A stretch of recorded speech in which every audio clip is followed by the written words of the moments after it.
Okay, a bit dark, but a bit light on.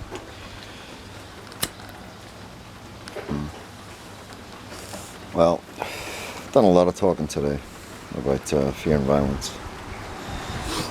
But when you have a bully, a criminal bully in a position of power, an abuser of the law, a manipulator of the law, and you have no help, assistance, support, or protection, or any lawful forms for addressing what they're actually doing to you, that's when your life is completely and utterly backed into a corner. That's when you become a slave trade. And that's when your life becomes a slave trade action. And that's when the government are carrying out misfeasance in public office. And that's when everyone then is being paid to assist in the carrying out of a crime against a victim.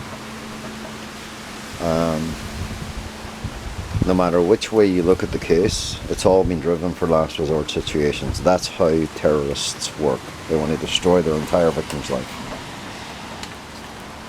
I agree that their jurisdiction is a civil jurisdiction, but I disagree in the fact that they claim that they can't commit crimes behind civil jurisdictions, that their crimes are deemed civil matters. And this is where the whole problem is.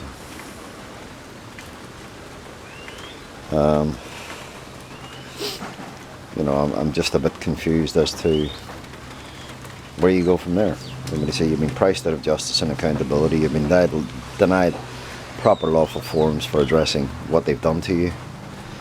They're not doing any investigations themselves into their corruption and criminality. And what they do address themselves, they cover up to a large extent.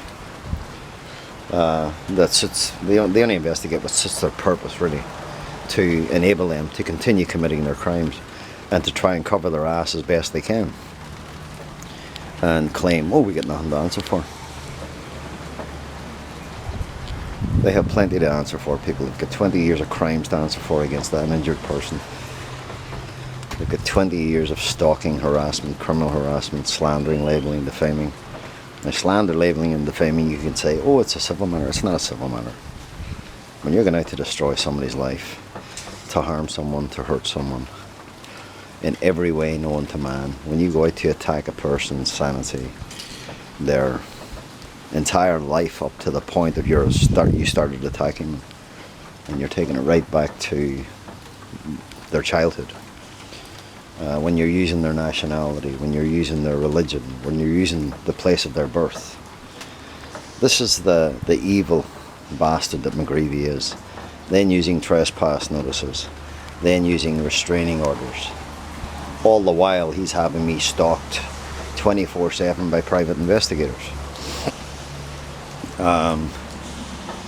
This is not the actions of someone running rehabilitation. This is the actions of someone gone out to literally pick on any little piece of bullshit he can find just to back you into a corner, just to criminally contain the situation while covering up his own crimes. But it's the help that he got from the Crown Law Office and one Mike Heron, from the Ombudsman's Office, from the Cabinet of Ministers and Prime Minister, from the Commissioners, from the Privacy Commission, the Human Rights Commission, the Health and Disability Commission, because ACC itself is not bound by any of their regulations or their laws or legislation. ACC are an entity outside of the country itself. So, literally, they're a standalone law unto themselves. And this is the whole problem. The individuals who commit the crimes are doing it from behind. They're doing it from behind their positions in power and job. So they get to hide behind the organisation when they're committing their crimes. Then you've got doctors are the same, lawyers are the same, judges are the same, ombudsmen are the same, politicians are the same. None of them are being held to account. The only prisoners they have, the only slave trade they're running is against their victims. They're not rehabilitating people. They're destroying more people's lives than you could ever imagine possible. Any case that becomes difficult does not get rehabilitated and does not get looked after.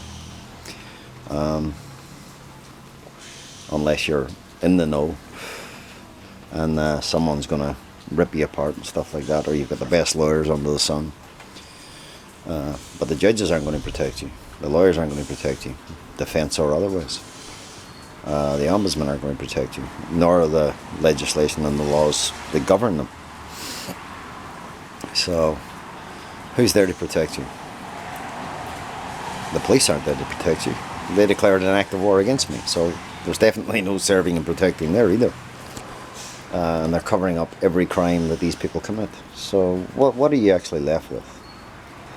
You're left in the biggest criminally blackmailing, holding to ransom, slave trade, prisoner hostage captive situation, being held criminally to blackmail and ransom in Mexican standoffs, and it's where the law then becomes the crime, because the law has been used to commit the crimes, and the law has been used to cover up the crimes, and the courts are being used to cover up the crimes, and the people involved in it are all criminals because they've committed the crimes and then they're trying to cover up their own crimes. I'm not joking, you couldn't make this shit up. But yet, not one of them, they were unsuccessful in trying to invent their brain injury. They were unsuccessful in trying to invent their mental illness, but they caused me post-traumatic stress in the long term, through all their violence, abuse, threats, intimidation and everything else. So what are you left with? You're left with what you were left with at the start, last resort situations. It's the only viable option that the government, they're literally saying, you don't have any rights, we own you. It's already been stated factually, you don't have any rights, we own you. So, what are you left with? You're left with accepting that, well, they try to get their psychologists to tell me, well, you're just going to have to accept that's the way it is. No, I don't, because they made up their own rules and then they broke their own rules. Their own rules were to restore my life to its former being, or the best it can be, not to go out and violate it and rape it and destroy it. And attack it until you left nothing. Nothing of me, my former being. So, you know, you're not just destroying my life. They've destroyed a lot of other people's lives as well. My family, my kids. You know, they have to pay for that, and they're going to pay for it. You know, 13 years ago I entered an agreement. Well, actually, 2006. I entered an agreement to allow me to move forward, to get my life out of their controls and get my life back. And they spent 13 years making sure that that was never going to happen. They made sure that they were going to tie me up in their legal and political garbage and use their corrupt criminal justice system as an act of war against me and destroy my entire life completely. And then when it all fell apart on them, they literally went into the ACC contract out of legislation. They took my life back off a third party. They held it in a no man's land in Wellington under their lawyers.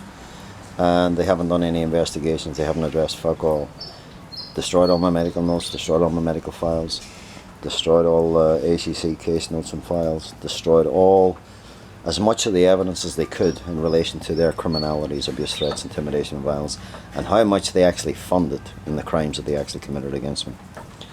So, I'm going to find out in a couple of weeks, people, exactly where I stand on this case, but Prime Minister's already been told if this ends in violence, she's going to get charged with murder, as is all her cabinet of ministers, and there's no fucking way she can avoid it.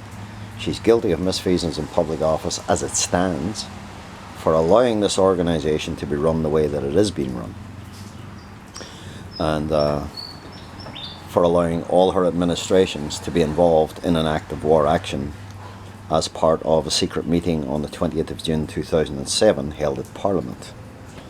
And the Ombudsman, who's supposed to be impartial, and they went to that meeting and it wasn't impartial, and it wasn't about rehabilitation, it wasn't about looking after my best interests.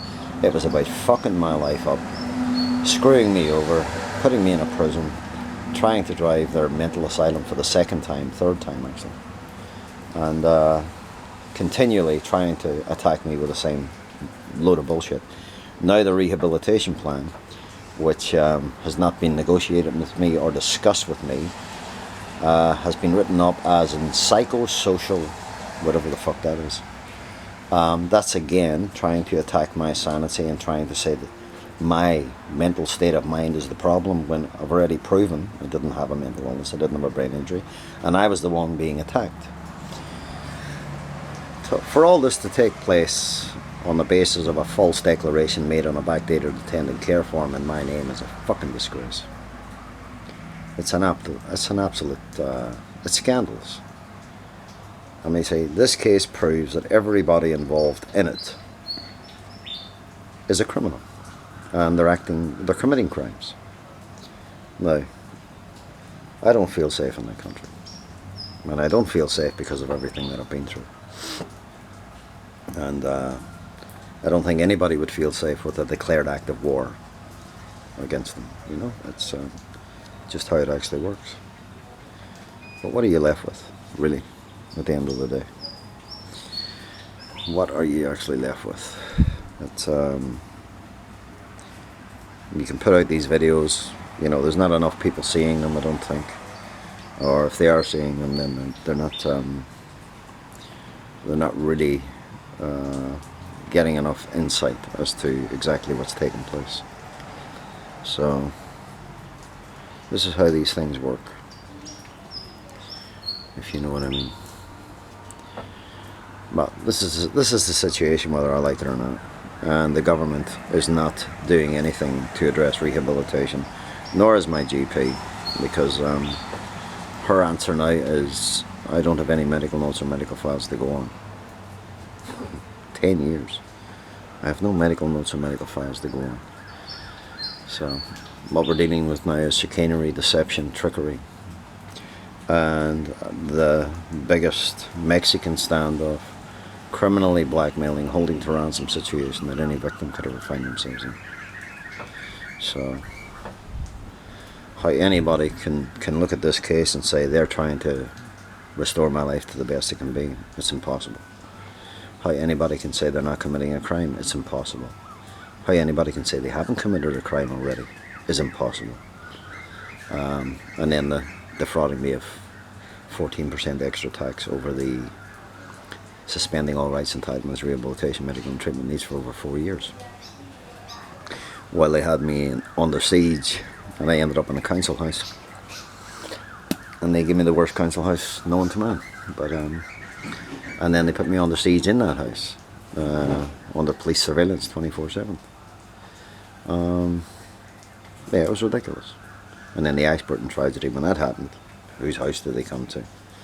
They come to mine. And I put out well, I didn't put out the story in the newspaper. It would have been written up a lot differently to how it was written up if I had written it. But it was written up that they were doing door-to-door knockings and all the rest of their bullshit. But I still want to know who sent the police to my home on that day. And I want those responsible held criminally to account for the criminal provocation and the criminal harassment of that action, and for placing me under siege in my own home 24/7 for the years that they had my rights, entitlements, rehabilitation, medical and treatment needs all suspended. So these are, you know, I'm putting out as much information as I can. Sometimes I repeat myself in different videos, but you know, there's nothing different, there's nothing going to change. It just gives you more clarity to go on. You know, it's the worst situation you could ever find yourself in. It's not about your career or having a job or anything anymore. It's about getting closure, and getting accountability, and getting justice against the criminals that are running ACC, and to put a stop to this criminality that is running ACC, and to put a stop to this slave trade entity, and to start doing something that's going to bring medical professionals, experts, specialists, criminally to account. You know, same as having an accident on a building site. You know, OSH steps in and investigates. These people are not being investigated for the harm and the damage and the trauma they are causing to their victims' lives, and that's what I have a problem with. And I want the law that the government used for its slave trade action, ACC cannot contract out of legislation removed, for all intents and purposes, to remove the slave trade action that they have in place through that one clause that enables them to commit every crime they actually commit. So, and it protects them. It keeps the victims as their prisoners, hostages and captives. It keeps their victims held criminally to blackmail and ransom at all times. No matter how many crimes they commit, then they try and put it down to public-private criminal prosecutions. Then they try and blame the individuals, and they try and let the organisation off the hook. It's all chicanery, trickery, deception. It's an abuse of civil jurisdictions and criminal jurisdictions. And the police always try and hide behind the civil jurisdictions, as does the government and all its administrations, because they're all criminals. Anyway, I think I've said enough for today. I've just had a lot going through my mind, and I just wanted to get it out there. Okay, people, yo.